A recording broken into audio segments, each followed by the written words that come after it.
কিন্তু আপনার সবচেয়ে বড় আপন হলেন আপনার রব আল্লাহ রাব্বুল আলামিন। আল্লাহর চাইতে বড় আপন আর কেউ নেই। আপনি একান্তে আল্লাহর সাথে একটু কথা বলেন। যারা ডিপ্রেশনে ভুগছেন, অশান্তিতে ভুগছেন, মানসিক অস্থিরতায় ভুগছেন, অশান্তির সমুদ্র চলছে, ঘরে ঘরে মানুষের মধ্যে অশান্তির হাবুডুবু খাইতেছে। তরুণ ইয়াং মানুষ, বাচ্চা ছেলে এখনো দুনিয়ার কিছু তারে পায় নাই, ব্যবসা বাণিজ্য জ্ঞানজাম ফাসাদ কিচ্ছু পায় নাই, কলেজ ইউনিভার্সিটিতে পড়ে, সেখানে শতাধিক ছেলে এক বছর আত্মহত্যা করে ফেলতেছে। মানসিক শান্তি যেটা, এটা এই সমাজের প্রতিটা ব্যক্তি থেকে উঠে যাচ্ছে। প্রত্যেকটা মানুষ অস্থির। এর মূল এবং প্রধান কারণ হলো এই কলব এবং অন্তরে যে জিনিসটাকে ঢুকানো দরকার ওটা না ঢুকাইয়া ভুলটারে ঢুকাইয়া বসে আছে, ইনস্টল করে নিছে দুনিয়াকে। দুনিয়া ছাড়ার কিছু তার মাথায় নাই।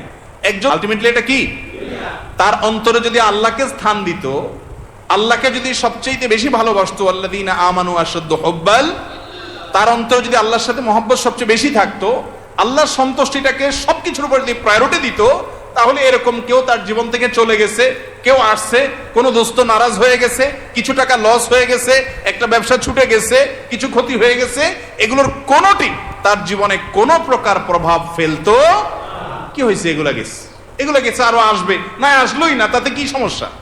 আমাকে তো আল্লাহর কাছে যেতে হবে, কিয়ামতের ময়দানে দাঁড়াতে হবে, সারা জীবনের হিসাব দিতে হবে।